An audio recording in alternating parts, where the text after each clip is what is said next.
Hello friends, स्वागत है आप लोग का हमारे यूट्यूब चैनल आस्था ऑनलाइन क्लासेस में। आज के इस वीडियो में यहाँ पर हम आपके जो है बिहार बोर्ड मैट्रिक एग्ज़ाम 2025 के लिए जो मैथ का आपका यहाँ पर हमने PYQ लिया है, यानी कि सारा क्वेश्चन आपका पूछा हुआ क्वेश्चन जो ऑब्जेक्टिव क्वेश्चन कुल 10 क्वेश्चन को आज हम इस वीडियो में करेंगे और साथ ही सभी को समझेंगे कि आखिर इसका जो आंसर कैसे होगा। एक्सप्लेन के साथ ही आपको ये 10 क्वेश्चन बताए जाएंगे, तो वीडियो को अंत तक ज़रूर देखें। अगर चैनल पर नया है तो चैनल को ज़रूर सब्सक्राइब करें।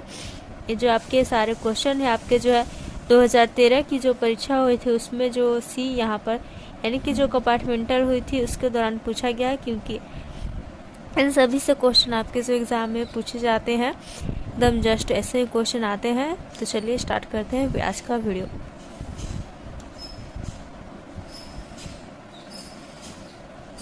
तो देख सकते हैं हमारा फर्स्ट क्वेश्चन, निम्नलिखित में कौन जो है अपरिमेय संख्या है, यानी कि जो है अपरिमेय संख्या है, परिमेय नहीं है। तो यहाँ पर अगर हम इसको देखें तो इसको जो परिमेय संख्या हम वैसे संख्या कहते हैं जिसको कि P/Q के रूप में लिखा जा सके। तो हमारे यहाँ पर जो ये √64/36 दिया हुआ है इसको हम लिख सकते हैं 8/6, क्योंकि 8 का स्क्वायर 64 होता है और 6 का स्क्वायर 36 होता है।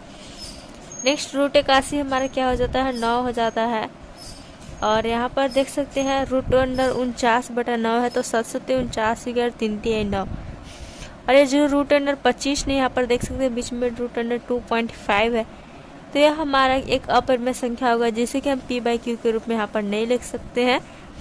तो यहाँ पर इसीलिए हमारा जो 1 है इसका ऑप्शन नंबर C यहाँ पर सही हो जाएगा। अब अगला क्वेश्चन है, निम्नलिखित में कौन जो है बहुपद नहीं है, यानी कि पूछा जा रहा है बहुपद कौन जो है नहीं है। तो देख सकते हैं पहला ऑप्शन है -7, दूसरा है y² प्लस √2। नेक्स्ट यहाँ पर 3 × √x प्लस 2x प्लस 7 और 4x² माइनस 3x प्लस 7।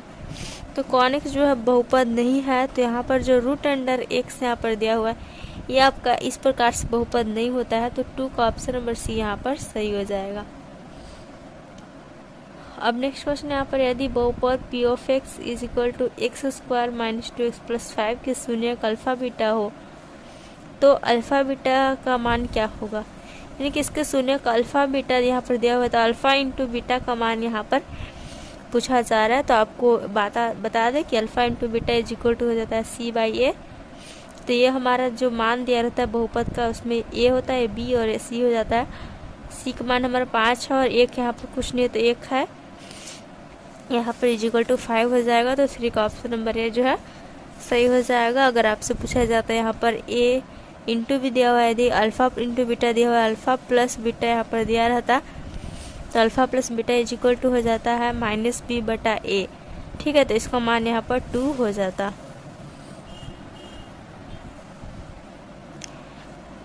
तो अगला क्वेश्चन यहाँ पर, द्विघात बहुपद के शून्यकों की संख्या कितनी होती है। तो जब आपका यहाँ पर पूछा जाए कि द्विघात बहुपद के शून्य की संख्या कितनी होती है, तो उसके शून्य की संख्या जो है 2 हो जाएगी आपकी। और जब यहाँ पर त्रिघात दिया रहे तो त्रि यानी कि 3, तो उसके शून्यकों की संख्या 3 हो जाएगी। तो चूँकि यहाँ पर द्वि हमें यानी कि 2 घात वाले बहुपद के शून्य की संख्या पूछा जा रहा है तो 2 हो जाएगा। तो 4 का ऑप्शन नंबर ये जो यहाँ पर सही हो जाएगा।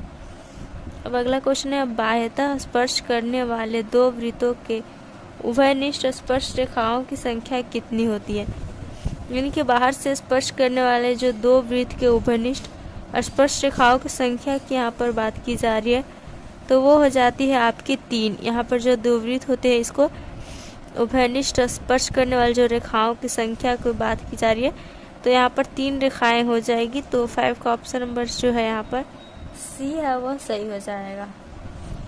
नेक्स्ट यहाँ पर बिंदुओं -5,7 और -1,3 के बीच की दूरी क्या है। तो बीच की दूरी जो दूरी सूत्र से यहाँ पर निकाला जाता है, जो कि हो जाता है √(x1 - x2) का whole square plus y1 - y2 का होल स्क्वायर।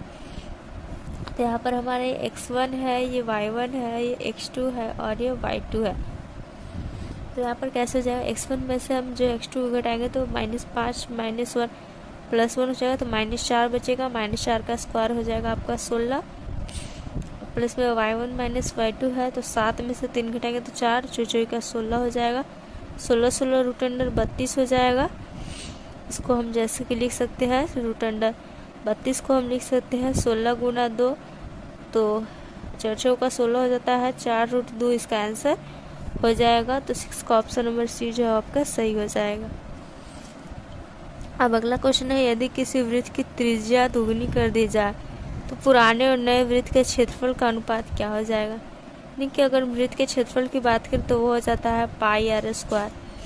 पूछा जा रहा है कि यदि इसकी त्रिज्या जो है दोगुनी कर दी जाए तो जो पुराना और जो नया वृत्त है इसका क्षेत्रफल क्या होगा। तो पुराना वृत्त का तो जो है यहाँ पर 1 ही रहेगा, और आर स्क्वायर यानी कि दोगुना करेंगे तो 2 दूनी 4 हो जाएगा ये। तो 7 का हम राइट आंसर की बात करें तो 1:4 हो जाएगा। 7 का भी सही हो जाएगा। अगर आप लोगों को कुछ डाउट है तो आप कमेंट करके पूछ सकते हैं। और ये मैथ की क्लास जो आपको कराई जा रही है क्वेश्चन बैंक की, ये जो PYQ है, ये आपको कैसी लग रही है जरूर कमेंट करके बताएं। और अगर आप और भी कोई सब्जेक्ट का यहाँ पर क्लास चाहते हैं तो भी आप जो है बता सकते हैं। अगला क्वेश्चन है आपका, निम्नलिखित में कौन सी संख्या किसी घटना की जो प्रायिकता है वह नहीं हो सकती है। तो कौन सी संख्या जो किसी घटना की प्रायिकता नहीं होगी। तो आपको एक बात जो है हमेशा ध्यान में रखना है, किसी भी घटना की प्रायिकता जो है यहाँ पर आपकी निगेटिव जो है नहीं होता है। निगेटिव में माइनस में कुछ भी दिया रहा है वो आपकी जो है किसी घटना की प्रायिकता नहीं हो सकती है। यहाँ पर 8 का जो ऑप्शन नंबर बी है वह सही हो जाएगा, बाकी ये सब राइट है। नेक्स्ट क्वेश्चन है हमारा, 2 cos theta is equal to 3 है, तो थीटा का मान क्या है। तो हम यहाँ पर cos theta is equal to लिख सकते हैं √3/2। तो cos कितने डिग्री का मान अगर हम बात करें √3/2 होता है तो 30 डिग्री का होता है। यहाँ पर राइट आंसर हमारा जो है 30 डिग्री, यहाँ पर 9 का सी सही हो जाएगा। अब अगला क्वेश्चन है हमारा यहाँ पर, यदि sin theta is equal to 3/5 हो तो cos थीटा का मान क्या होगा। तो sin theta is equal to हम जानते हैं लंब बटा कर्ण होता है। तो लंब यानी कि p/h होता है, तो p और ये h दिया हुआ है। तो अब हम इसकी सहायता से जो है b का मान निकाल सकते हैं, जो कि √h² माइनस p² हो जाता है। तो h की जगह हमारा 5 है तो बचे 25 हो गया, माइनस p की जगह हमारा 3 है, 3 3 9 हो गया। तो 25 में से 9 जाएगा तो हमारा कितना हो जाएगा, वो हो जाएगा आपका 16, और 16 का यहाँ पर जो है रूट हो जाएगा 4। तो इसलिए cos थीटा इक्वल टू हमारा आधार बटा कर्ण होता है। तो आधार यानी कि b/h होता है। b का मान हमारा 4 है और h का मान 5 है। तो 10 का जो 4/5 है यहाँ पर ऑप्शन नंबर ए सही हो जाएगा। तो इस प्रकार से आप इन क्वेश्चन को जो है सॉल्व कर सकते हैं। देखिए, हमने 10 क्वेश्चन इस वीडियो में देखे जो कि जिस पे आधारित आपको अलग अलग यहाँ पर नंबर चेंज करके एग्जाम में आ सकते हैं। तो इसका आपको ख्याल रखना है। वीडियो अच्छा लगा तो लाइक कीजिएगा, दोस्तों के साथ शेयर कीजिएगा। Thanks for watching video.